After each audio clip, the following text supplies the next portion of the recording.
My name is Candy, and I am 26 years old. I work in a very big company located in a busy city.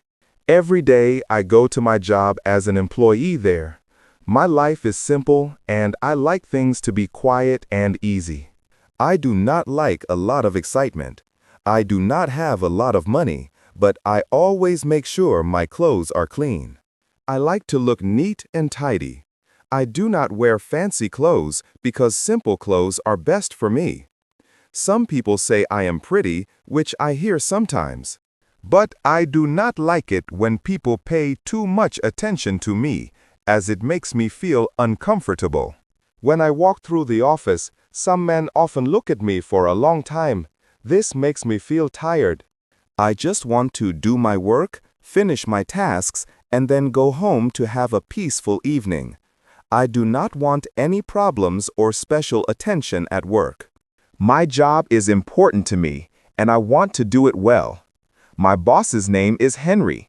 He is 35 years old and is a tall man.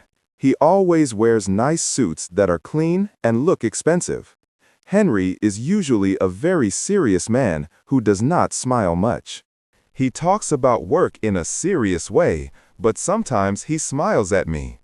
His smiles are a little strange, and I do not understand them. I try not to think about these smiles. I just want to focus on my work and do my job correctly. I want to have a normal day at the office. I come to work every morning, sit at my desk, and open my computer. I start my tasks for the day, send emails, and write reports. I talk to other colleagues about work.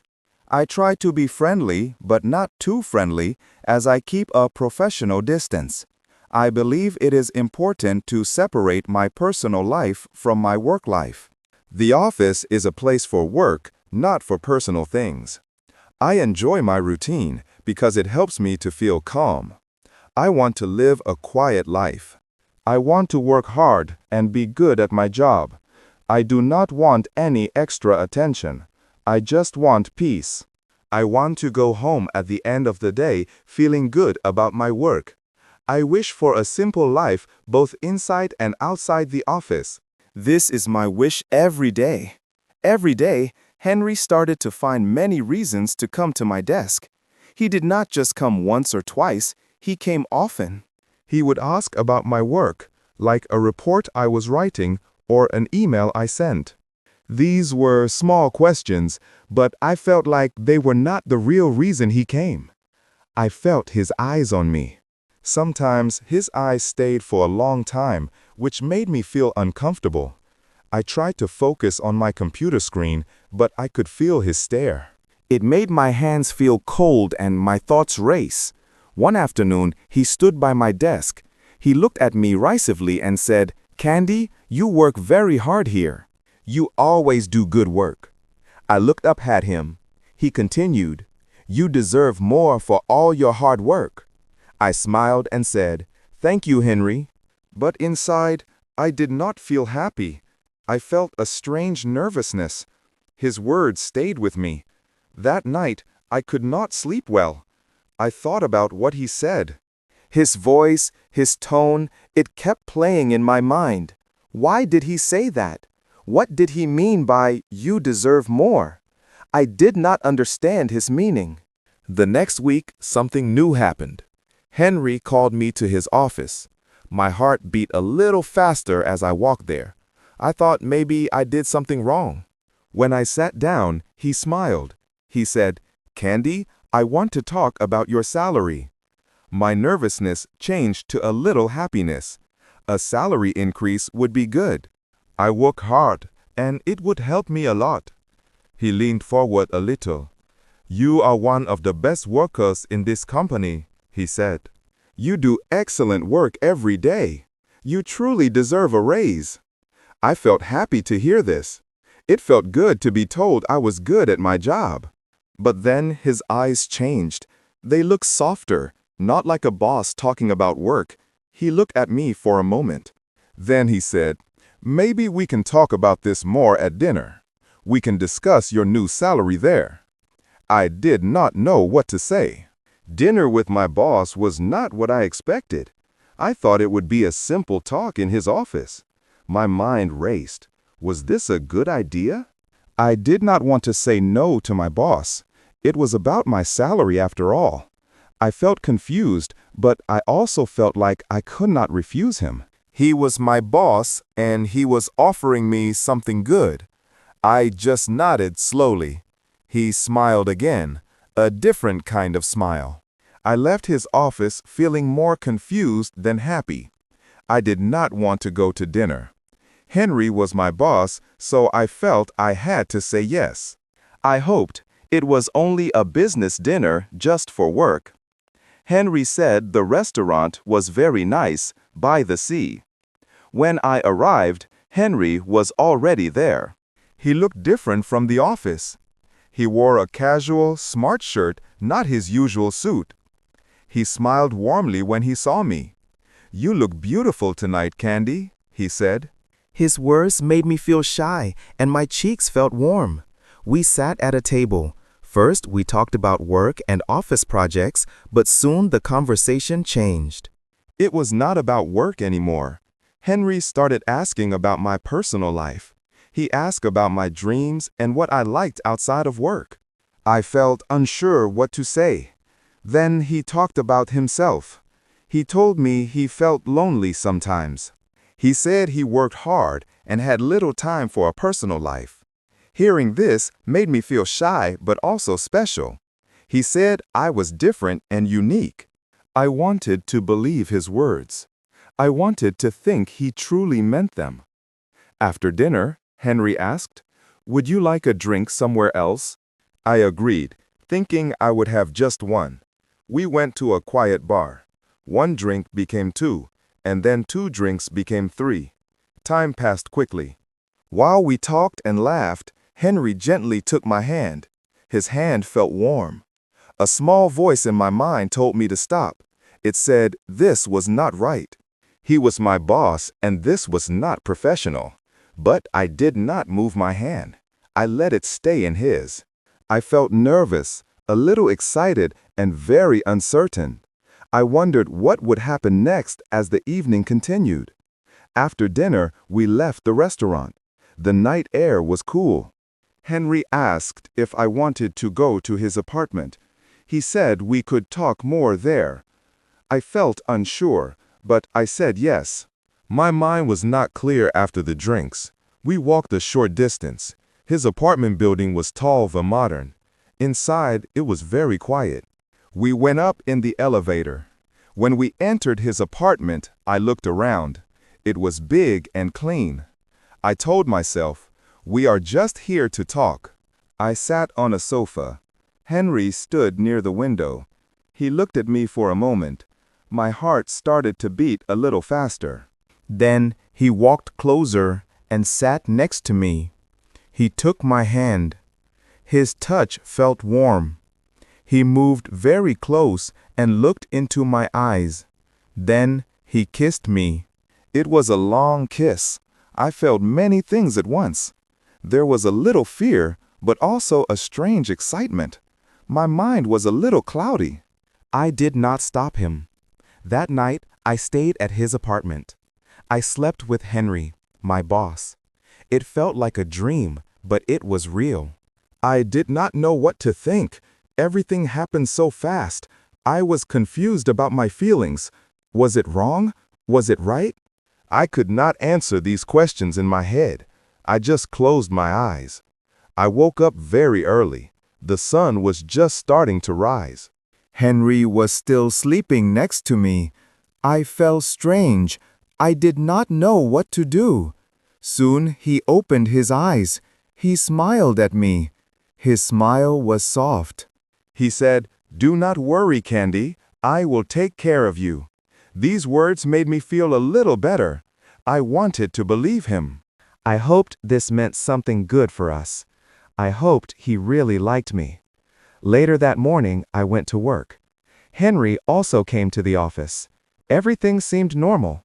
He did not say anything about last night. He acted like any other day and just talked about work tasks. But sometimes, when no one was looking, he would give me that same strange smile. It was the smile he always gave me before. It made me wonder, was it a secret between us, or was it nothing at all? I felt a mix of hope and confusion. Many days passed. I waited for the salary increase Henry promised me, but nothing happened. He did not talk about it. When I tried to ask him, he always said, "Be patient. It takes time." I tried to believe him, but a bad feeling grew inside me. Soon, Henry changed.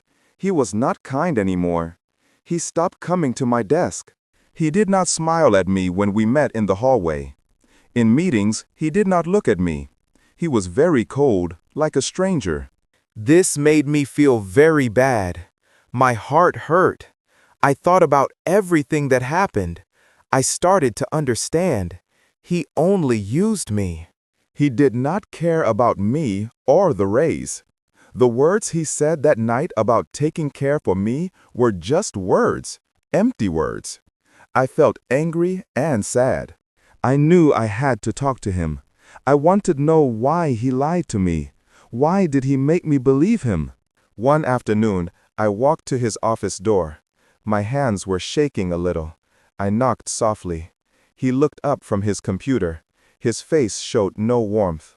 I walked inside and stood in front of his big desk. I said, "Henry, you promised me a raise. You said you would increase my salary." I waited for his answer. He looked at me with an annoyed face. His eyes were cold. He said, "Candy, this is not good. You must not mix personal things with work. That is not professional." My face felt hot. I felt deep shame and anger. How could he say that? He was the one who started it all. He invited me to dinner. He talked about my work. He made promises. I looked at him. My voice was quiet but strong. I said, "You started it. You invited me to dinner. You promised me things." He stood up from his chair. His body was tall and stiff. His voice was hard. He said, "Enough. Go back to your desk now. We will not talk about this again. This conversation is over." I stood there for a moment. My body felt heavy. My eyes were full of tears, but I did not let them fall. I turned and walked out of his office. The door closed behind me. I felt empty. The promises were truly empty. He had used me, and now he was done. My trust was broken into many pieces. I wondered what I would do next. I couldn't focus on my work anymore. My mind was not clear. Every day felt long and difficult. I often went to the bathroom to cry. My heart felt heavy with sadness and shame. Henry's words, "Don't mix work and personal things," played in my head again and again. I felt very alone. I also felt angry, not only at Henry, but also at myself for believing his empty promises. In the office, I started to notice things. People looked at me differently. When I walked past, some colleagues stopped talking. Then they started whispering. I heard my name sometimes, and then Henry's name. I felt their eyes on me. It was clear that something was happening. Rumors were spreading like a fire. I thought maybe someone had seen Henry and me together, or perhaps they had noticed his strange behavior towards me before. The office, which used to be a place for quiet work, now felt like a place full of secrets and judging eyes. This made me even more uncomfortable. One afternoon, my phone rang. It was a call from the Human Resources Department. The HR manager, Miss Davies, asked me to come to her office for a meeting. My heart beat fast. I felt a mix of fear and relief. I knew this meeting was about Henry. I had to decide what to do. Should I keep quiet and protect myself, or should I tell the truth about everything? When I sat in front of Miss Davies, she looked serious.